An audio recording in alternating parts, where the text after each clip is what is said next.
어, 그죠. 1차 보건 의료에 대해서 제가 설명을 하고 있는데, 특히 그 1차 보건 의료는 프라이머리 헬스케어라고 이야기를 하죠. 그래서 81년도에 우리가 보건진료원이라는 것을 우리나라에서 만들었죠. 거기에 이제 공중보건 의사가 이러한 서비스를 하게 됩니다. 그래서 어쨌든 이제 여기서 중요한 부분은 이겁니다. 그 1차 보건 의료를 언제 어떠한 의료를 우리가 1차 보건 의료라고 하느냐, 그 내용이죠. 그죠? 그래서 여러분들 이렇게 해석하시면 되겠습니다. 의료가 만약에 필요하다, 내가 좀 아파요. 그래서 의료 서비스를 받고 싶어요. 그때 처음으로 접촉하는 인력이 있을 거 아닙니까? 그 인력과 이제 접촉할 때 제공되어지는 가장 기본적인 의료를 우리가 1차 보건 의료입니다. 예를 들어서 제가 감기 기운이 있어요. 아파요. 그러면 제가 제일 먼저 가는 곳이 어디입니까? 일반적으로 의원이겠죠. 집 근처 의원 또는 집 근처에 있는 보건소가 될 겁니다. 여기서 받는 어떤 의료 서비스를 우리가 1차 보건 의료라고 하는 겁니다. 그래서 중요한 부분이 이거죠. 지역 주민 모두가 받아들일 수 있는 지역사회 보건의 실천적 원리이며 새로운 의료 질서로서 보건 의료 전략의 가장 핵심이 되는 것이 바로 1차 보건 의료다. Primary Health Care다. 그런 이야기를 했었죠. 그래서 1차 보건 의료가 잘 우리가 진행이 되고 잘 이루어지려면 앞에서도 잠시 제가 설명을 드렸던 네 가지 사항이 있었죠. 이용이 좀 용이해야 되고 지역 사회가 수용할 수 있어야 됩니다. 그죠? 예를 들어서 근처에 좀 있어야만이 쉽게 이용할 수가 있고 그 지역 사회가 보편적으로 수용할 수 있어야 되고 또 지역 사회 주민들이 적극적으로 참여가 이루어져야 되고 또 가격이 비싸면 안 되겠죠. 비용이 비싸면 안 되겠죠. 그러한 부분들이 잘 이루어졌을 때 1차 보건 의료가 성공할 수 있다라고 이야기를 할 수 있습니다. 그래서 보건 의료 전략의 가장 핵심이 되는 것이 바로 1차 보건 의료다. 이렇게 여러분들이 이해를 해 주시면 되겠습니다. 그럼 2차 보건 의료는 뭐냐? 내가 약간 이제 좀 아파서 이렇게 이야기를 하죠. 해당되는 의료원에서 이거 조금 더 큰 병원에 가보시죠. 또는 병원에 뭐 대학병원에 한번 가보시죠. 이렇게 했을 때 그 해당되는 질병에 대해서 전문 병원에서 서비스를 받고자 할 때, 그죠? 거기서 받는 어떤 서비스를 의료 서비스를 우리가 2차 보건 의료라고 합니다. 그래서 2차 보건 의료에서는 아무래도 의료인의 역할이 상당히 중요하겠죠. 그래서 응급처치가 필요한 질병이라든지 급성질환, 그죠? 급성질환과 관련되어 있는 의료 서비스를 제공해주는 그런 곳이 바로 2차 보건 의료라고 보시면 되겠습니다. 주로 병원이라든지 거기서 입원 치료를 받아야 하는 환자 관리 사업과 관련되어 있는 그러한 의료를 우리가 2차 보건 의료라고 합니다. 그러면 제3차 보건 의료는 뭐냐? 재활과 관련되어 있거나 노인 질병과 관련되어 있는 그런 의료 서비스를 제공하는 그런 의료를 우리가 3차 보건 의료라고 합니다.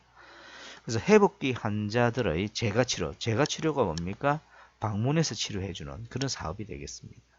그래서 회복기 환자들에 대한 재가치료 사업이라든지 재활과 관련되어 있는 의료, 그 다음에 장기 요양 환자, 특히 또 여기 있는 만성질환자 관리 사업에 그 중점이 되어 있는 의료가 바로 제3차 보건 의료가 되겠습니다.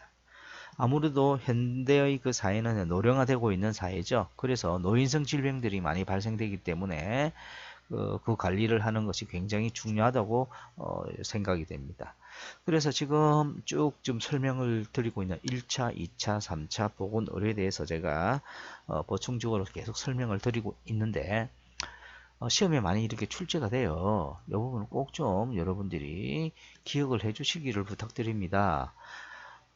그래서 다음 중 보건의료 전략 핵심이면서 처음 의료 인력과 접촉할 때 제공되어지는 아주 기본적인 의료는 이렇게 문제를 낼 때 1차 보건 의료냐, 2차 보건 의료냐, 3차 보건 의료냐 이렇게 물을 수도 있다라는 것이죠. 다음 중 급성 질환이라든지 환자 관리 사업과 관련된 보건 의료는 그죠? 뭐죠? 2차 보건 의료죠. 이렇게 출제가 될 수도 있고요. 그 다음에 만성질환자와 같은 관리 사업과 관련되어 있는 보건 의료는 뭐죠? 제 3차 보건의료입니다. 그래서 이런 부분들을 잘 여러분들이 이해를 해 주셨으면 좋겠고요. 그래서 이번 시간에는요, 주로 공중보건학에 대한 기본적인 개념에 대해서 쭉 설명을 드렸습니다. 건강이라는 것이 무엇인지, 또 어떤 부분을 우리가 질병이라고 하는 것인지, 그죠? 질병은 어떻게 어떤 것에 의해서 결정이 되는지, 또 숙주, 병인, 환경에 의해서 결정된다. 그래서 클라크가 어떤 건강의 성립 조건 3원론을 제시했었죠. 그런 부분들도 언급을 했었고, 질병의 어떤 자연사, 질병이 발생해서 종료될 때까지 그 과정에 대해서도 설명을 했습니다. 그래서 리벨과 클락이라는 학자가 질병의 자연사를 5개 단계로도 분류를 했었죠. 그래서 비병원성기, 초기 병원성기, 불연성 감염기, 발연성 감염기, 회복기 이렇게.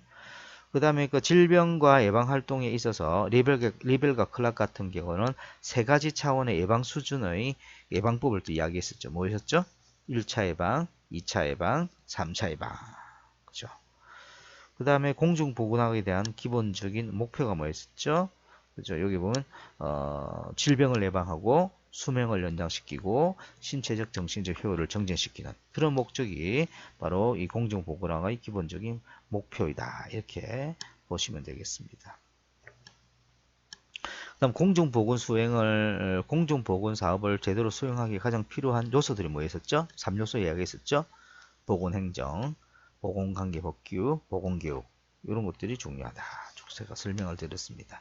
그 다음에 공중보건학의 발전 과정 설명드렸고, 오늘 이야기했던 부분에서 이야기되고 있는 보건의료, 포괄적 보건의료도 이야기했고, 거기에 1차 보건의료, 2차 보건의료, 3차 보건의료까지 여러분들과 같이 공부를 했습니다.